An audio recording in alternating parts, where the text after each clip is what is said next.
Welcome to Mustard Cat Sports, folks. My name's Lucas TA. Let's get into this.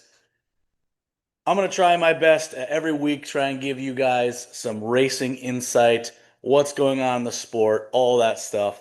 Give my opinion and facts behind the opinion, not just, run with some sort of narrative that's going on. So, yeah, because there's a huge, huge, huge issue in this sport of NASCAR, specifically NASCAR. Other racing series do have their issues and stuff, but NASCAR has a bigger issue, and it has been compounding for the last 25 freaking years. And we're seeing it all over social media. We're seeing it in droves, bigger than ever. There's not bots. It's not, the old guard. It's not any of this baloney that NASCAR and these NASCAR shills or meat puppets or whatever you want to call them. It's not them saying that stuff. It's truly happening. The fans don't like what it is today. They don't like the sport, how it is. No one likes the playoffs. No one likes this Gen 7 car. It's absolute two major points that need to be fixed now. Not tomorrow, not a year from now. It needs to be now. We're going to start off. I'm not going to open all these cans of worms. I'll try and open them up each week, a little bit of different cans of worms. This week, I'm mainly going to be talking about the point system. But before that, let's just get into a little bit of the controversy that everyone was talking about earlier. I do apologize. I did not watch both Xfinity or the Cup race this weekend. I was busy doing other things, and I had better things to do because the race. I love the Brickyard. Don't get me wrong. I love Indy. I love everything about it. This Gen 7 car kills a lot of these racetracks. But we'll talk about the Gen 7 next week. I'm not going to get into that whole fucking garbage can of worms.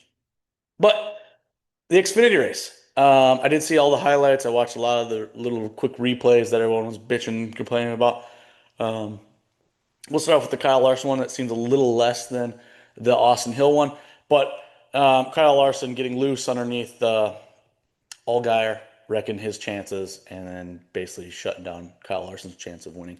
A little bit of people grumbling about that, about Kyle Larson and stuff like that. All I have to say about that is Kyle Larson's a wheelman. He's a damn good race car driver. Does he make a ton of these mistakes? Oh, fuck yeah, he does. Will he continue to do that? Oh, fuck, he will. If you have any sort of brain or logical sense, and I know there's a Kyle Larson flag behind me because I'm a Kyle Larson fan, but yeah, he did fuck up. He probably got loose. Yeah, I did listen to the Doorbell Clear and Mark Martin saying that he would have liked Kyle Larson to take a little more of the fall on that, which hey, he cannot. I don't give a rat's ass. I just want Kyle Larson to continue doing what Kyle Larson does, and that's go balls to the wall. The one thing you can rely on Kyle Larson is ever since he came into the Cup Series, even when he was in the Xfinity Series, or I think it was the Nationwide Series when he came in, dude just balls to the wall. That's Kyle Larson. If you don't like that, you don't have to. You don't have to like the guy. You can hate him. That's fine. Um, but again, use your brain. There's no one out there besides the media and people that are trying to write their narrative that have said Kyle Larson is the best race car driver in the world. You never said that. Kyle Larson never said that. You might have fans that say that. You might have media people that say that. But he has never ever come out and said he is the greatest driver in the world. There are many people that say he is probably the best driver as of right now. We'll get into that a little bit more with Bubba Wallace on his win. But hey, suck it. Just suck it. If you don't like the guy, that's fine. You don't have to like the guy. But guess what? I'm going to fucking challenge you guys all because I don't like Jimmy Johnson. Never liked Jimmy Johnson. Even today when he's an owner and still drives a little bit, I don't like him. I don't know if it's personality. I don't know what it is. I just Jimmy Johnson rubs me the wrong way, which is fine. I don't have to like him. But hey, he's still 7-time champion. But guess what? Why don't you go back from like 2004 all the way even till when he races now? Jimmy Johnson spins out. Don't come at me and be like, oh, he only started spinning out on the back half of his career. Fuck no. I think it was 2005 he spun out at the Brickyard 400. He spins out. Jimmy Johnson pushes the car to the very fucking limits. He always has done that. That's what made him so good. I'm not trying to say Kyle Larson and Jimmy Johnson are the same, but they share small, minute similarities. They push the car to the fucking ragged edge, and they will continue to do it over and over. It doesn't deter them to be like, oh no, I pushed a little too far. I'm not going to go back that far. Because you can see a lot of these cup drivers will push their car to a certain level, and then when they do overstep that boundaries, you will never see them get back to that overstepping the boundaries ever again. You know who does though? Kyle Larson does. That's why he makes so many mistakes. So you can keep dogging on him, but the guy continues to go at it. And that's what's going to make it exciting and fun. Yeah, he probably should have taken a little more, you know, credibility, but he doesn't have to. There's nothing in the rule book that says you need to take all credibility. And this is going to kind of lead into the Austin Hill thing. Um, do I think Austin Hill should be penalized or held a race, two races, all that, right hook, and stuff like that? This is my thought process on this whole thing. I'm so over NASCAR trying to be able to count on NASCAR to be like, hey, this is a right hook. You automatically get this. You sped on pit road. You automatically get this. The consistency of NASCAR hasn't been in NASCAR for 20 plus years. Actually, I take that back. It was somewhat consistent to 2019 when they got rid of a lot of their officiating. But that's for another story. I'm not going to dive into that. There's so many fucking things that need to be talked about, but we're going to stay locked and loaded in on the stuff we're talking about right now. But NASCAR's too inconsistent. They're not good at it. They need a big daddy. They need a honcho. They need someone with the pants. I don't care if it's a woman with pants, a man with pants, an alien with pants, but they need someone to put the goddamn fucking pants on and run this goddamn sport. And they don't have it.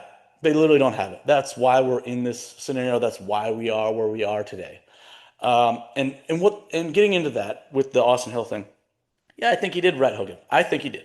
I just looking at it, seeing all that stuff. I listened to the Denny's podcast, and I can kind of see where Denny's kind of come from there. It could be the only true person that knows and the true fact if they red hooked him is Austin Hill. I know a lot of people don't like Austin Hill. I'm not a huge fan of him. I don't hate him as much as a lot of you guys do. But I don't know. He's just very neutral to a little below the line. Like it is what it is. Like I'm never gonna root for him, but I'm never out there like on the internet scouring. Like I'll scour the internet and I will dog Joey Logano all day long. That guy's a dog. Is he a good race car driver? Yeah, but he's a dog, not in a good way, dog. So, but also, no, I'm not gonna waste my fucking time on that. It's not worth my fucking time. So they they held him 5 laps. So obviously they thought something was egregious, NASCAR did, which is great. That's what we want to see. You want to see accountability right away. They took accountability, they held him down for 5 laps. Now, what I truly think they should do, and this won't happen because no one has any fucking pants, balls, no one has the cone has to go out and do this. They need to bring Austin Hill and maybe Richard Childress, but at least Austin Hill and maybe his crew chief into their hauler, and they need to sit him down, and they need to be like, guess what, Austin Hill? Yeah, we understand you get hot out of the helmet like that, but this shit is done. You do that again, and we will either, they need to put the hammer down. So it needs to be like, if you do that again, you will be taken out of the playoffs. Or you will be held 4 races out. So a whole month out of the sport. That shit will not go on. Because right hooking cannot happen. Now, can you go in the corner and fucking ass blast someone and send them? Sure, that's a little different, but you cannot be right hooking people. You cannot. Also, the other thing I got a little bit of gripe on is why the fuck does Indianapolis not have safer barriers all the way around the track? Because Eric Almirola, he's like, that's the hardest hit I've ever had. Well, yeah, of course. You hit a concrete fucking wall. I don't think people have hit concrete walls since what, 2004, 2003. Why? I know for a fact in 2004 they had safer barriers at the Brickyard. Why aren't they all the way around? Why are they leaving spots like that? Yeah, I get it takes away from the racing line. Okay, do we not care about safety? Guess not. So, shame, shame, shame on you, Indy. Shame. It's what 2025. My watch is broken, but I know what fucking year it is. So, yeah, that's frustrating and frustrating on both sides because there should be safer barriers all the way around that goddamn track. It's 2025, and I think they did a really good job hindering Austin Hill's race right then and there. I don't know what the penalty is going to be. If they come out and don't give him a penalty, I'm not going to be mad. I'm not going to be sad. I hope they talk to him because I think that's what needs to happen going forth. You need to take everything individually, case, excuse me, case by case. But they need to be like they did with Austin Hill. If they see something egregious like that and they're like, ooh, they need to react right then and there and you do something like they did. Put them 5 laps down. And then after that, after the race, then you need to sit down with that driver and you need to explain to them what the fuck they did wrong. Or at least give them a chance to plead their side of the case to NASCAR, not to the media. I don't need to know this. It can be behind closed doors. It doesn't need to be out there for all of us fans and media to see.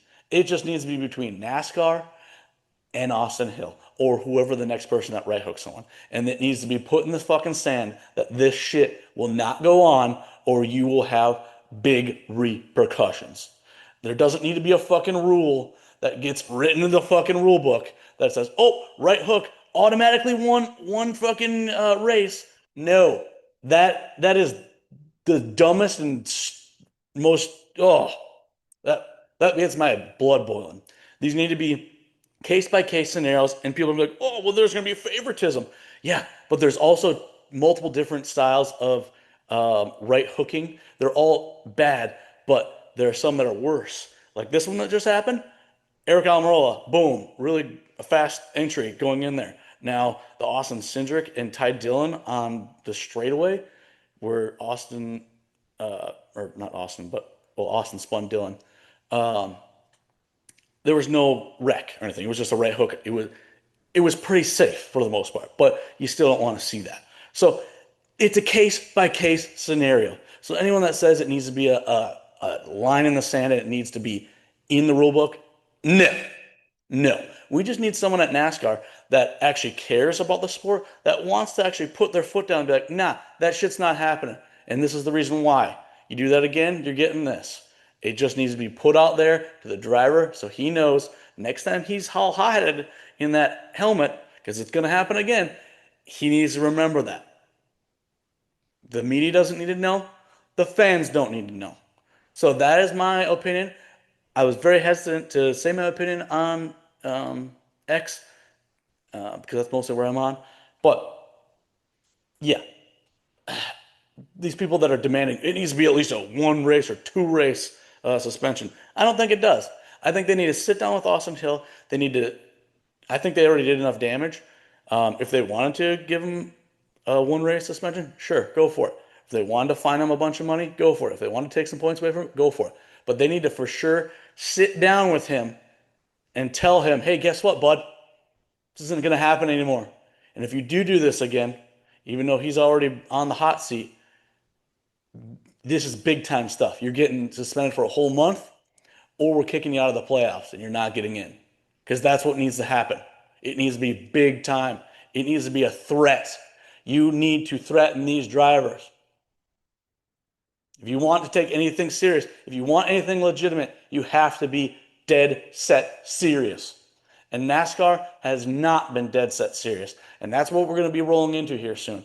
I'm going to say kudos to Bubba Wallace. I think he he definitely deserved that win. He did a good job. Um, I think there was strategy and stuff there. Got him out front. Obviously, there was no passes for the lead for the green flag. Everyone and their goddamn mom was like, "Oh, I should say the media people are like, well, there's never really good passing here at Indianapolis." Yeah, go fuck yourself. Literally, Fuckyou. And then add the self on there. Don't feel like doing anymore. Because I've watched the 2004 and the 2005 Brickyard in the last 2 days. There's a lot of passing. There's a lot of passing. And I guarantee you, if I went and watched a Gen 6 one, there's probably a lot of passing. I know for a fact there is. Casey Kane won, I think, in what, 2017? His last win? A lot of passing in there. Yeah. The Gen 7 car is an absolute pile of dog shit. And we'll talk about that next week because that probably needs its own video because that car is hindering racing so bad. Terribly bad. Terribly bad. Um, so congrats to Bubba.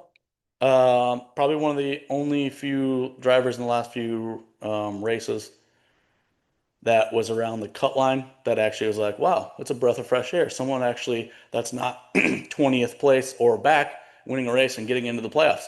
The playoffs are a joke. The playoffs don't deserve to be in racing. Um, but yeah, so good job for Bubba. He hasn't won in a while. I've been more impressed with Bubba with some of his stuff, not everything. Um, I was never a fan of Bubba in the beginning, and then the whole noose and the whole um, when there was COVID and stuff like that, all that bullshit that was going on with that, yeah, really fucking put a damper on whoever was Bubba Wallace's PR person. They're a complete moron. We'll just say that. So, because I don't think it was all Bubba. I think he was being talked in the ear, being like, "Hey, you need to say this. You need to do this. You need to do this." A lot of people in the media, a lot of propaganda that doesn't need to be in here. And some of it came up with Bubba Wallace winning. Obviously, he's the first African American winning. He was on Shannon Sharp's. Oops. He was on Shannon Sharp's podcast with Ocho Cinco, and Shannon Sharp. This isn't a quote for quote, so, but Shannon Sharp was like, "How do we get more minorities in racing?" And it's like, dude, I just want to strangle myself and throw myself off a bridge because I'm just so tired of these people that one don't have a clue what racing is and they ask these stupid fucking questions like this. Because when I see Bubba Wallace, I'm not instantly like, oh, it's a black guy. No. I was like, that's a race car driver. Danica Patrick. Oh, that's a race car driver. Yeah, she's a female. Ugh. I'm over. I'm completely over all that stuff. Anyone that looks at a person and their first reaction is like, "Oh, they're Asian, they're black, they're a woman, they're transgender." Anyone that does it really, you are a bigot. You are a bigot. So, because they're all human beings, they're race car drivers, and it's so irritating. It's 2025. Who cares what your skin looks like? Doesn't fucking matter. God, you guys are all fucking dumb. So any person that goes like, I get it, it's a historical thing because yeah, Bubba Wallace is the first, but for that to be one of the biggest questions that goes around, how do we get more minorities? And Bubba Wallace actually had a really good response to that, and I very much appreciate. He's like, well, I got to win more because that does bring more light to that. But then he brought out the whole fact where racing's expensive. It's very, very expensive. It's very hard to get into because it's expensive. It's way more expensive than hockey, and hockey is expensive to get into. And but it's not impossible to get into hockey. But it's not impossible to get into racing, but you have to have the talent and you have to have bring money. And in a nutshell, Bubba Wall said, there's a ton of people out there that have a lot of talent and just don't have the funds. And then there are a good amount of people that have a lot of the funds that really aren't as qualified as some of these other guys, but they get the rides. So you're getting all this to have, you're getting people that probably shouldn't have rides in higher series getting rides over people that actually have natural talent that would bring better racing product, that would just bring overall better sight to the whole NASCAR growth. And this is this might come to a head, and this is why, well, I hope it's why a lot of people are excited and hopeful that Denny Hamlin, Front Row Motorsports, 2311, Michael Jordan, they can win this lawsuit because the teams need more money. They need more money to run their, you know, team. They need more money so then they don't have to go out to all these different sponsors. They don't have to go out to a Tide and I don't even know a Mustard Cats or you know a Sundrop. They don't have to go out and get three different sponsors. Maybe they get more money and they only have to get two sponsors now. I just need two sponsors. I need eight. I need 18 races and 18 races. And guess what?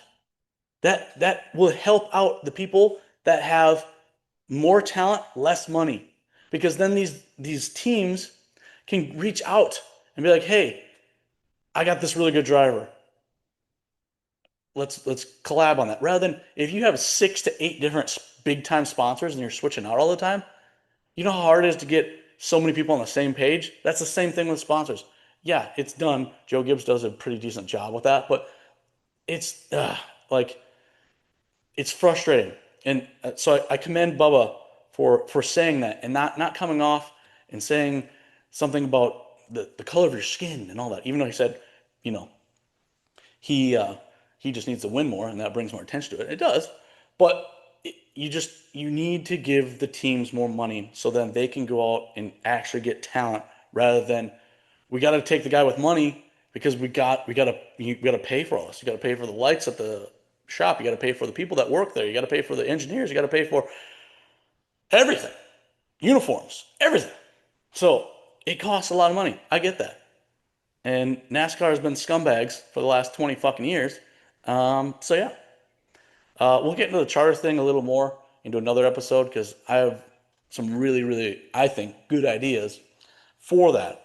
Um, because I actually don't think charters need to be there, but I think teams need some sort of way to have have their cake and kind of eat it too. Kind of like a franchise system, but not exactly. So we'll get into that another time. But yeah, so nice work to Bubba.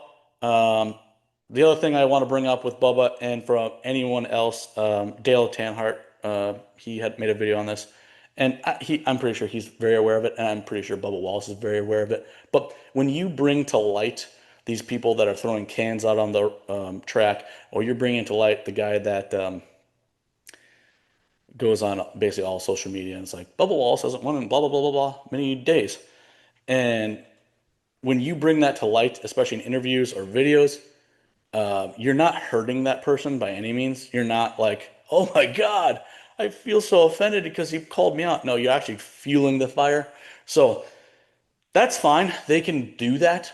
And I'm pretty sure they're both aware of that. But yeah, that doesn't really do much besides, stoke the fire a little more. I will be eventually, probably next week, I will be, there's always dumb fucking quotes, tweets, comments, messages all through social media. I'm going to try and highlight some of these dumb idiots um, because one, there's a few of them that say that they are, um, this is their like backup account, undercover account, just so no one knows who they are. And I'm going to bring them to light because I want people to figure out who they are. They'll just have to shut down their account, start a new account. Because a lot of these little shields and shells and fucking buttholes that think they can hide behind a screen name because they don't put their actual face up there because they're afraid. Yeah. If you're that afraid, then don't be on social media. I'm just going to tell you that. Social media is a scary place. It can be. But if you have to hide behind a fake profile or a fake account, you're a coward. You're literally a coward. So, so I will be bringing it to light there. So I understand why Bubba or Dale Tanhart would make a video or why Bubba mentioned that in the interview. Um, because it is annoying. It's frustrating. But yeah, I just bring that to light for everyone else out there.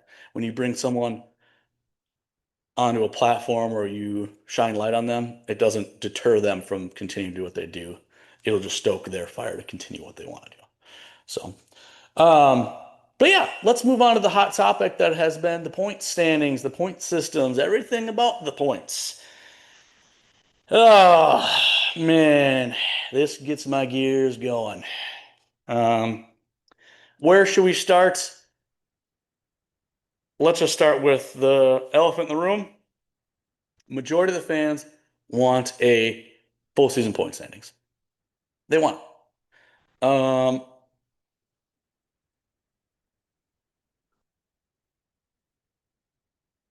Yeah. So I was having a conversation with some idiot on Twitter, X. Maybe I'll put his name up on here, shed some light on him. And I had all three of these polls up here. Um, we'll start with the polls right away. Mark Martin did a poll not too long ago, about a month ago roughly, and you can see it has about 21,000 votes. 60% wanted the 36 race, 23% wanted the chase, 7% wanted the current format, and then 10% wanted something else. Clearly, the 36 wins. And a lot of people will say that Mark Martin's fans are all old in the old guard. Okay. I follow him. I'm 34 years old. Um, I'm not the old guard by any means. Did I start watching in 2001 so I know a little bit about the old stuff? Yes. So if you're gonna let me in there, I guess cool. I appreciate that. So yeah, there was Marks, and then shortly after that, we had Jeff Gluck, who did a very similar one. He had about 30,000 votes. So what was that? 7, 8,000 more. And he had 53% that wanted a 36 full season race. Then he had 28 wanted a 10 race chase, 8% like the current format, and other or modified playoff was 11%. So there again, people want a 36 race. Then, got to pull it up here. Give me one sec. Uh, NWP, NASCAR Weekly Podcast, who bring in a younger group of fans, obviously. On one of their lives, they did a poll, which they only got 342 votes, not a ton. But they had about 400-ish, 450 people in there at one point. So they almost got majority of the people to vote. And they said, what's your favorite point system? The Winston Cup era, full season points, got 49%. The Chase, the 10 race, got 36%. The playoffs now got 10%. And then there was a no championship, just races. They got 3%. So again, you have full season winning again. And that guy that I put in there and put his name up on here, he commented on my post because I posted all, I was like, it doesn't really matter what genre you're in because you could easily, and this is just me assuming, but it's a pretty good assumption that NWP has more of a youthful, younger generation. Maybe people just starting in NASCAR, or maybe people from age 25 to 35. Who knows? I don't know their analytics. They would know it better than me. But that's just my assumption. That's my assumption on looking at who comments on their stuff. That's my assumption on just looking at who they are. Usually, whatever age you are, you're going to probably pull the same style people. Usually, not always. So that's a younger demographic. And what is that? Full season points wins. Then you go to Jeff Gluck's, back to that. Guess what? Jeff Gluck is a media personnel. He probably has a wide variety of the old guard, new people, people in the media, NASCAR, drivers, crew chiefs, all this stuff. You have probably one of the most diverse people followings in Jeff Gluck's.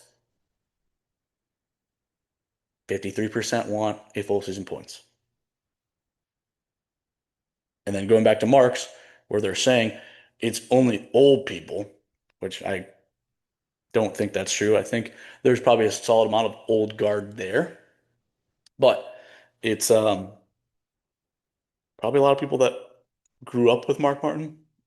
I remember seeing Mark Martin race. Mark raced from when I watched in 2001 all the way to when? I don't even know when his last race was, 2012, 11? He might have even raced a few past that. I don't even know exactly. I'd have to look that up. So, um, because I kind of stopped watching when the Car Tomorrow came out. And then I came back around 2018, 2019. And now I'm here to fight the fires because the fans, the teams, the new fans, anyone that's involved with NASCAR deserve better. And what does the fans want? What do the people want? A full season points. That's what they want. So all these people meeting full season points. I don't care. I don't care that NBC might have a little bit more control, might have a little more push. NBC, you listen here and you listen here, fucking good. Because TV's in the downy dumps. And anyone that can't see that is blind or ignorant. Streaming has been on a tear, and it sucks that you got to pay for like 8,000 different freaking streaming services. But I'm sorry, that's what happens when TV doesn't adapt and they just, I don't even know what they're doing. They're doing worse than what Blockbuster did. At least Blockbuster went out in style. They just went out with a bang. TV's just like, oh, we're gonna try to stay afloat. Shut up. Shut up. NBC, keep your nose out of NASCAR. I don't even care if, hey, you guys don't even show races anymore. If they stop showing races on TV, guess what? That gives me the opportunity to go out and go to the races. I would actually prefer that, to be honest with you. I'm so done with TV. I'm done with Fox. This TNT last era was just subpar at best. NBC has been good, but we'll see how they are this first coming week, this week at Iowa. The fact that things have been coming out that NBC might have control and they want a playoff system because they don't have any other fucking race. Shut up. Shut up. Whoever is running NBC, just quit and let us just quit and leave. It's so annoying. And I'm really heated right now because NASCAR, you need to put your big boy pants on again, like you need to do with Austin Hill or anyone else that, does something wrong, and tell NBC, no, you guys don't get a choice in that. And if you guys signed your 8-year thing or whatever it was, stating that NBC can have a stake, an idea, or a hand in what NASCAR does, you guys are fucking idiots. You ruined it. I know NASCAR ruined it. I know that. They've been ruining it for the last 25 years. They don't listen to the fans. They make bullshit fucking decisions. And they let people that don't know what racing is or anything about the sport historically besides, yeah, I saw the 3 car one time. Dale Earnhardt's badass. Tell me anything more besides Dale Earnhardt or Jeff Gordon. Can you tell me anything else? If all you can come to the table with when someone talks about racing is Dale Earnhardt or Jeff Gordon, and you can't bring anything else to the goddamn table, maybe the only other thing you can bring to the table is Bubba Wallace because he just gets in the media because people like to talk about his skin color. Um, if those are the only 3 people you can bring to the table and you can't talk about anything else, I know you know nothing about racing. Absolutely zero. Zero. Hey, look at these. I can't see anything. Oh my God. So irritating. There are so many other drivers. It's been what? 20 plus years since Dale Earnhardt's been dead. I'm not taking anything from Dale Earnhardt. Dale Earnhardt was an amazing fucking driver. But if you can't name anyone, look at that. Can you name all four of these drivers right here? I know you can because the three car is Dale Earnhardt. Hey, what's the top one? That's pretty easy. Ah, damn, dude. That should be. You can't have any sort of say in NASCAR unless you can name at least 50 drivers. And half of them have to be the current drivers, and the other half have to be retired drivers. And if you can't name them off, you get zero say. And that's not even a hard thing, to ask for. That's not even a hard thing at all. So if you can't do that, you have no business making any sort of decision in NASCAR. No business. And that's our whole problem. The TV people, yeah, they pay all this money. You know what, NASCAR? Maybe you should go back to promoting and getting people to the track. Because when I do go to the track, I enjoy the track. I enjoy going to, I went to Iowa last year. It was fun. I enjoyed it. Kyle Larson wrecked out, but it was fun. I still had fun. I enjoyed it. Um, I don't really, when I go to the race, the next gen still sucks, but it's about the atmosphere, the crowd, the people, the t-shirts you can go buy, the merchandise you can go buy, the food, you can camp, you get the whole, you can wander around the whole city or go to the nearest city or whatever it is. It's the whole atmosphere and everything that comes with it. It's so much fun. You would be with friends, family for a whole weekend. It's not like going to a football game where you're usually there for like 1 or 2 days. You get a hotel and then you're out. It's not like that. It's totally different. I've gone to Lambeau Field multiple times. I'm not taking anything away from Lambeau, but every single race that I've gone to as a person has destroyed Lambeau in every flipping way. Every way. So, yeah. Um,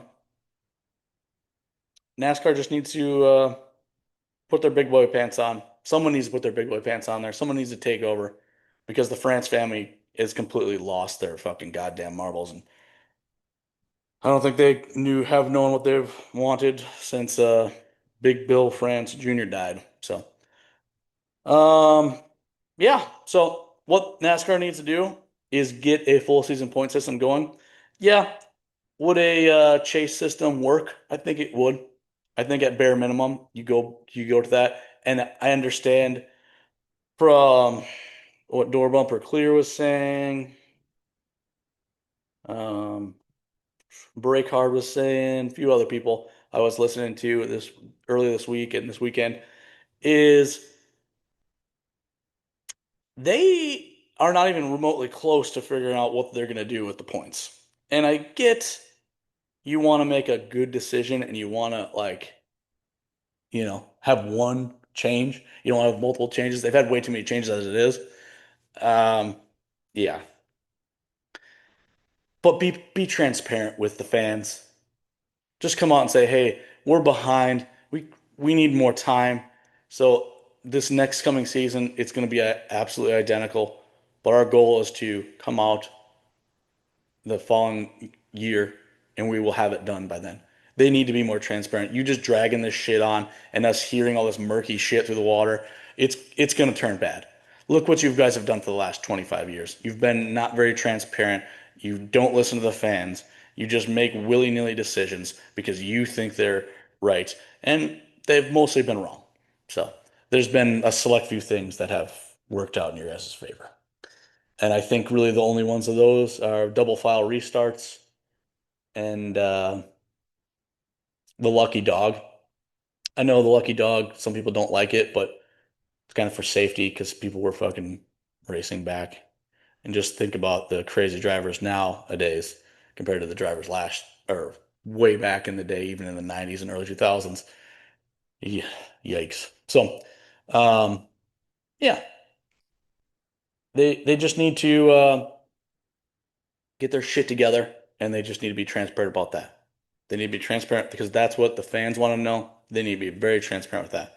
I would not be, if I was in their shoes right now, obviously you don't want to change up it multiple times. I would honestly probably, if we're not even remotely close to having any playoff setup. And do not come out and just be like, oh, we just added 3 races to the end. So the last round has 3 races. Do not look at these polls. 0 of them want playoffs. Get rid of them. This wouldn't be ideal, but what you could do is just implement the chase system. Use your damn point system that you have right now. And then when you get into the playoffs, you just add all your points together that you do for your regular playoffs, and it's just 10 fucking races. Whoever is the best at the end of those 10 races wins the championship. It'd save you guys a heck of a fucking headache, but I honestly want a full season points, so why don't you just implement that? I don't care what NBC has to say. I don't care what Fox has to say. I don't care about those guys. Oh, they're paying our bill. You know what? Put your big boy pants on and tell them to sit the fuck down. Because, and tell them why they should sit the fuck down. Because guess what? If you guys have data or you guys are, so this, okay, let's just get into this real quick. On door bumper clear. This drives me absolutely insane. Tommy Baldwin, who I very much enjoyed. I still enjoy listening to him and his opinion, but this is not his opinion. And if it is his opinion, it's, oh my God, it's a terrible opinion. He's like, they're wait. This is the exact quote, but in air quotes. The NASCAR people suits that are in charge of all the decisions on what system we should go to and the numbers behind it on how they're, excuse me, getting new fans in and all that, they're smarter than us. That is complete bullshit. That is complete bullshit. I smelled that right when it came out of his fucking mouth. I was like, dude, you sound fucking stupid. And Tommy Baldwin is one of those people that usually is like, he will call bullshit out right away. And the fact that he said that just makes me like, hey, welcome to the meat puppet factory. Tommy Baldwin's aboard. What an idiot. God damn, dude. Now, if Tommy Baldwin would have said that, and then came out with like a quote or facts or some numbers behind it, anything, I would have been like, okay, it's a decent opinion. I might not agree with it, but okay. But to come out and just say, yeah, they're smarter than us. Holy shit, dude. Bah. Yeah. Sheep much? Wow. Holy crap. Oh. And and then to add more fuel to the fire, he goes, this has been a really exciting year. Great year. More exciting than last year. Eh. What? It's been the same as last year, the same as the year before. The next gen era has been arguably the most flat plane line ever. And then he has the balls to go on and say, we're just like all the other sports. They're all really even keel too. No.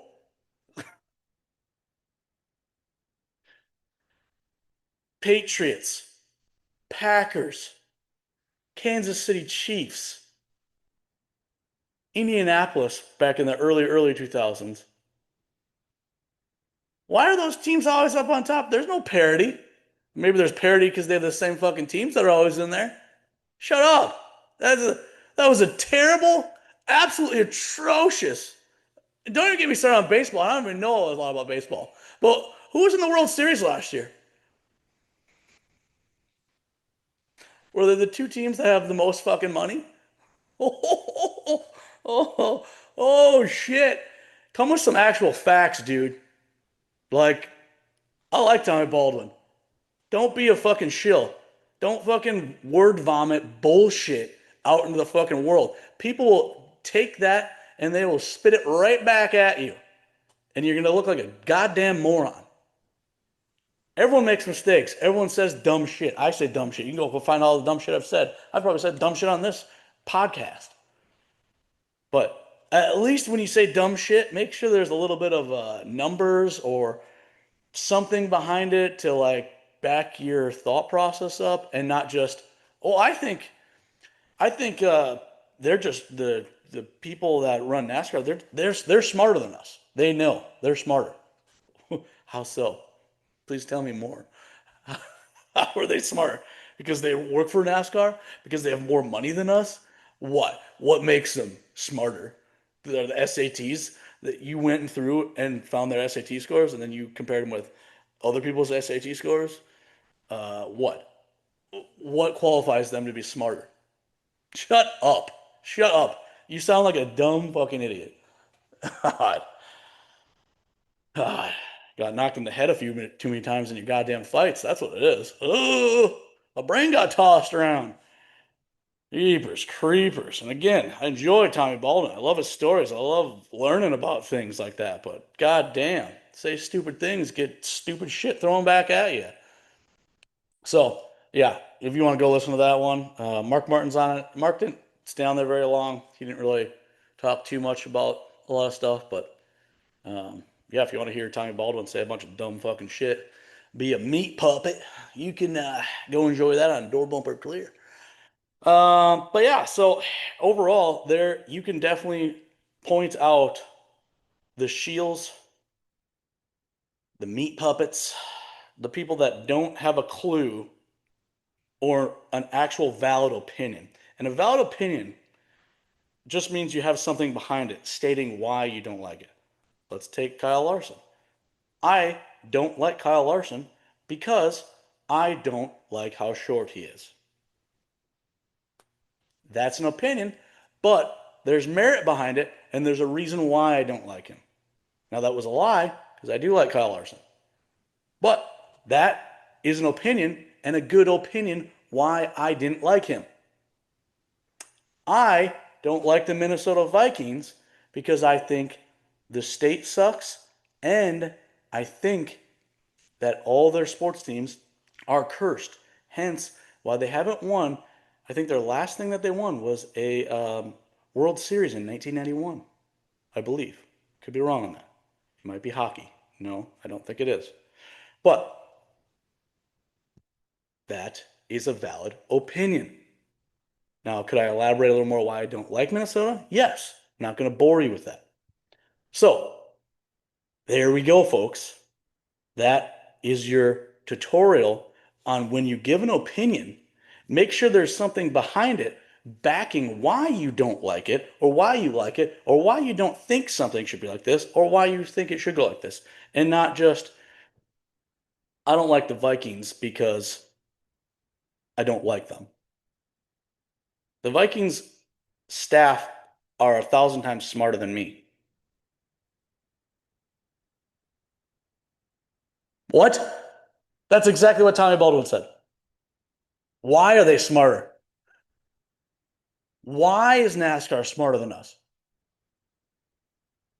You can't just say, oh, they're just smarter than us. Shut the fuck up, dude. Shut up. Uh, it's like a lot of these people are gonna be waking up very soon. If they haven't already woke up, there's a tidal wave of shit coming their way. And everyone like this, Larry Mack included, Daniel Trotta, Mama Smith, Kenny Wallace, a lot of these guys, which I have no like hatred towards any of these people, but they're really fucking stupid. Um, I think Kenny Wallace does a lot of his stuff for clickbait. She just tries to stir the pot. Um, which that's your prerogative. Do what you want.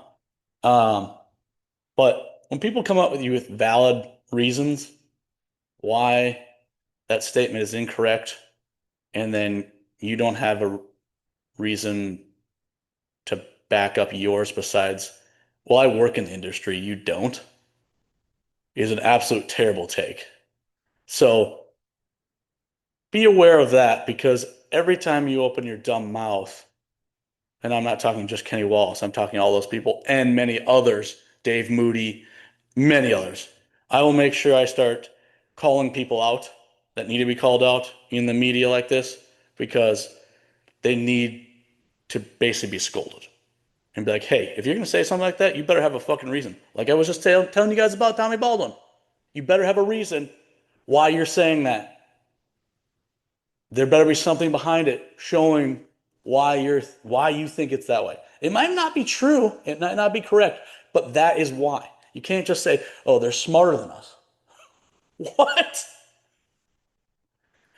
Smarter than us because they have the data? Well, then show us the data. Show us why you're smarter because of the data. Because I have a ton of data, not just these polls that aren't even my polls, but I have data on viewership, everything through the last 25 years. And everything I've found and put together on charts shows that the viewership either is down or flatlining. And not flatlining to go up, flatlining like we're going downward. So, yeah, let's get control of ourselves. Let's not get carried away that just because you work in the industry, you're smarter than other people. Um, and if you're going to be an ignorant ass, you better damn well sure hope that you have something behind it to provide that you are correct. So, well, let's wrap this bad boy up. In all honesty, I would love for them to go back to a full season points. It keeps the legitimacy.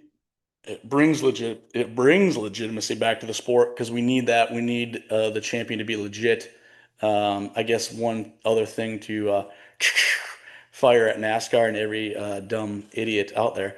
I think Max Verstappen won the best driver or whatever that year or last year, whatever ESPN does, even though ESPN is a joke too. But hey, they have some reasonable things, some still legit things.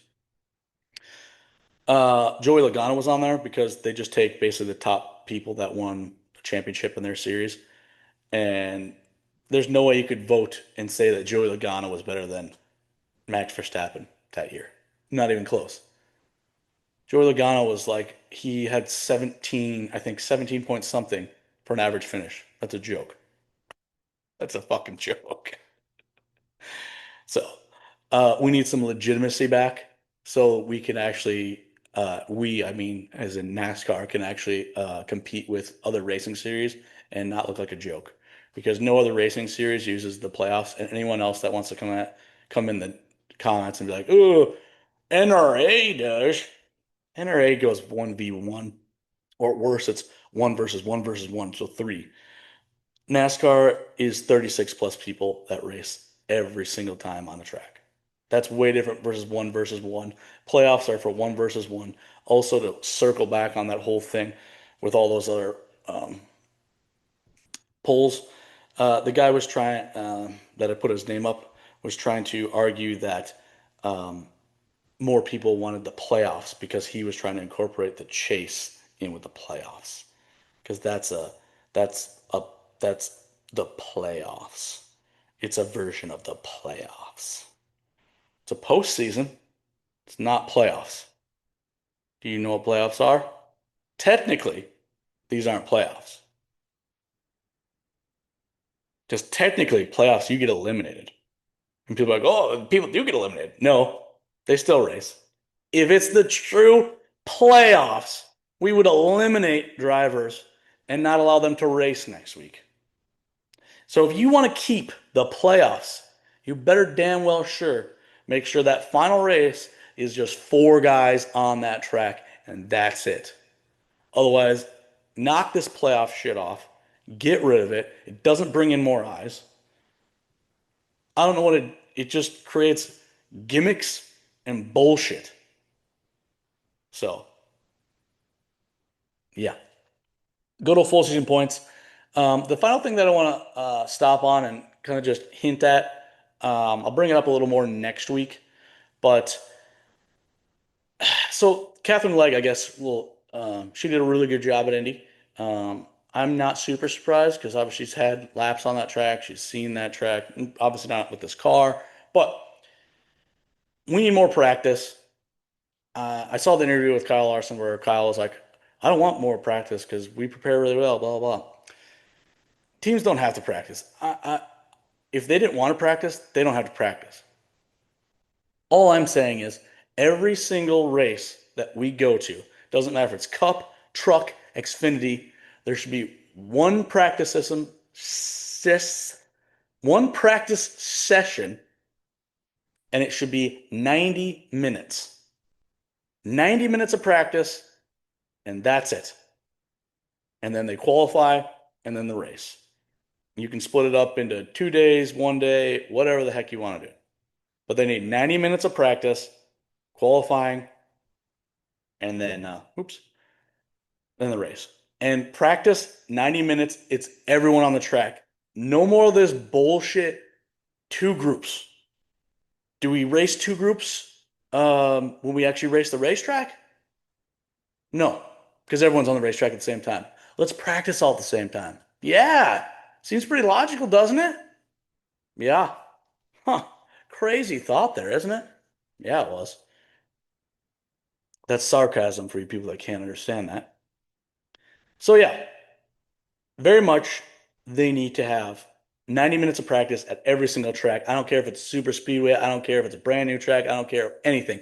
Minimum 90 minutes. Everyone that's like, well, they did it back in COVID. Shut up. I honestly understand why we don't have practice. They don't care about the fans at the track anymore. They don't care about any of this. All NASCAR cares about is the money they get from TV. And TV definitely has their hand in it. And I'm going to figure out some way to expose them if it takes me fucking forever because this is annoying. Do you care about the fans? And the person that I can't even remember his name, and I'm not even going to go back and figure out who it was, but they're like, they just signed a $8 billion whatever TV deal, so they'll be fine. Yeah, you'll be fine for this TV deal. But let's say, hey, hypothetically, people stop watching NASCAR, continue to stop watching NASCAR. I should say that. They continue to lose viewership. How are you going to tell the TV people that you want more money for the next TV deal? Huh? How? When your viewership is down. You gonna lie? Gonna fudge the numbers? The fans run NASCAR. They made NASCAR what it is today.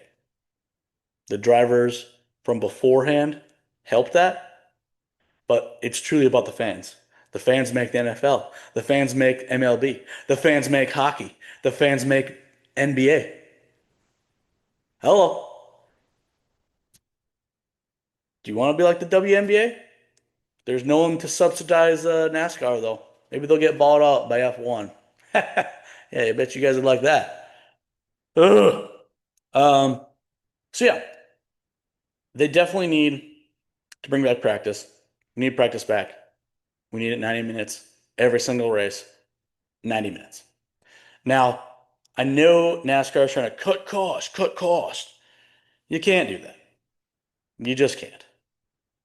You can try and nitpick and cut stuff. They're always going to spend money. Always going to. It's a competition. You're trying to. To be the best, you got to spend money. You always have to. There's never been a scenario where someone's like, "How'd you get to be the best?" I just, I just worked hard and didn't spend any money. That never happens. Tell me anytime someone was like, "I didn't spend any money and I just worked really hard." Doesn't work like that, pal. You got to work hard and you got to spend money. You got to spend money to make money. That's not just a saying, that's a truth. Uh, so I would love for NASCAR to come out with testing again, but hear me out here. The big three. So the big three, as in Hendrick, Gibbs, and Penske. Those are the big three. They've been that like that for a while. RCR is not part of the big three. 2311 is not part of the big three. Trackhouse is not part of the big three. I'm probably missing another one, but none of the rest are big three. It's just those three, big three. Those three do not get any test sessions. Zero. The only way they would get test sessions is if they had a driver that was a rookie or year two. Otherwise, if they didn't have a rookie or they were not in their second year, their sophomore year, then all three of those big three, Hendrick, Penske, and Gibbs, do not get any test sessions. They can have sim time, they can, do that, but they get no test sessions. Now, everyone else that I didn't name will get a select amount of test sessions. I don't have the numbers, and I will try and work this out for the next video so you can have a better idea. But everyone else would get a select number of test sessions, and it would go off of your last 2 years in the Cup Series. So, for instance, let's just say like Trackhouse, Ross Chastain, um, Daniel Suarez, and Shane Van Gisbergen. Those three, you would take all three of their finishes for the last 2 years in the points, and you'd average them out.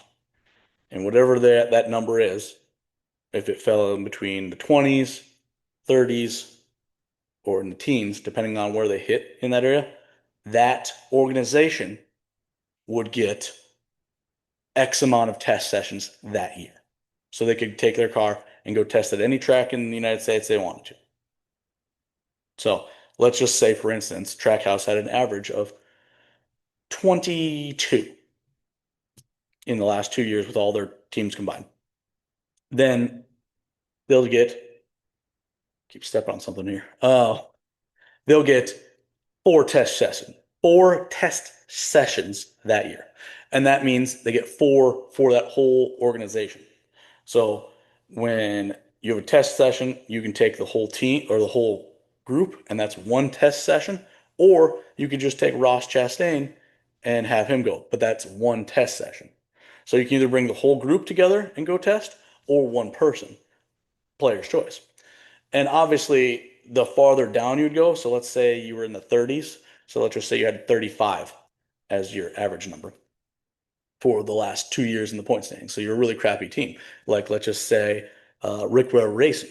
Rick Ware Racing would get 8 test sessions. Now, if they didn't use all their test sessions, because that doesn't mean they have to, um, they would lose them at the end of the year. They don't roll over.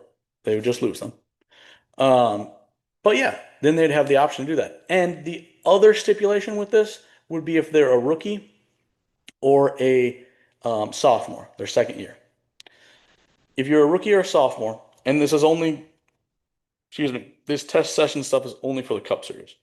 So Xfinity, we can talk about that, but this is just for Cup because you got to do that. That's how Kurt Busch, Kevin Harvick, um, Denny Hamlin, Dale Jr., Matt Kenseth, all these guys that came up had a ton of test time. They have test sessions. They have all this stuff to get them better, to get them more acquainted with the car, to get them more up to speed so they can compete with the top dogs. You want people to compete with the other teams. This is how you have to do it. You're never going to get a track house on the same level as the big three. You might be able to get close, don't get me wrong, but you're not going to be able to get them on the same level. They're just so far ahead. They're so much more established. It's not going to happen. It's just not. So, not unless Trackhouse fell into like a big pile of money. Just a big pile of money sitting in the middle of the floor. That'd be the only way, which could happen, but highly unlikely. So, how do you do that? You let the engineers and the drivers go practice. What practice makes perfect? It does. There are a few drivers out there that have natural talent that don't need as much practice and can go kick ass, but practice makes perfect. So, if you were a rookie or a sophomore year, you would get extra test sessions. So, let's just take the track house, for instance. Um, Connor Zillage coming up. Let's just say that Trackhouse had 4 test sessions for this next year. Connor Zillage is coming in as a rookie. Trackhouse still has those four. So Connor could go with the whole team, or if they wanted to just send Connor to one of them, that would be using one of their four. But Connor himself would have 3 extra test sessions. 3 for his rookie year. So they technically, Trackhouse would have 7, but 3 of those test sessions only Zillage can go, if that makes sense. Because those are his rookie ones. Then his sophomore year, he gets 2. So you lose 1. So I think that would definitely help. I'll work on the numbers a little more and get you guys a better example of that. But that's kind of a blueprint of what my thought process on there because they need that. You need more practice. You need test sessions. You need it for these younger people because if you want them to develop and you want them to be able to be more competitive off the get-go, you need that. Now, do I think Connor Zillage needs as much? No, I think he's a very natural fucking talent. Over the next few years, he'll probably be up there, ready to kick some ass with the best. But other people. Chase Briscoe is one of them. I think Chase Briscoe could have been a way better race car driver, but he came into a terrible time. One, it was COVID. Two, he was going into a team that was basically shutting down. So, yeah. But if he would have had test sessions, that would have helped out a lot. Would have made him perfect? No. He was still in a lose battle, but it would have helped. So we got off topic a little bit. It was a little longer, but that's just a couple of the things I've been cooking up. I'll talk about a little more of that and have some more concrete numbers, better numbers, maybe a chart I can show you too. But next week we'll be talking about Iowa, anything that happened at Iowa, interesting to talk about. Anything interesting that anyone else said in the media, we'll put them on blast. And then the final thing is next week we'll be talking about the Gen 7 car and how terrible it is, what they need to do, and all that fun stuff. Might have a guest on next week. We'll see. Um, don't know what day. I'm going to try and do Monday, Tuesday, or Wednesday for the release date on these. I don't know yet. I'm still just working with it. Other than that, football season's around the corner. We will have football content, but as of right now, we're talking all racing all the time. Think about it, folks, and I'll see you guys later.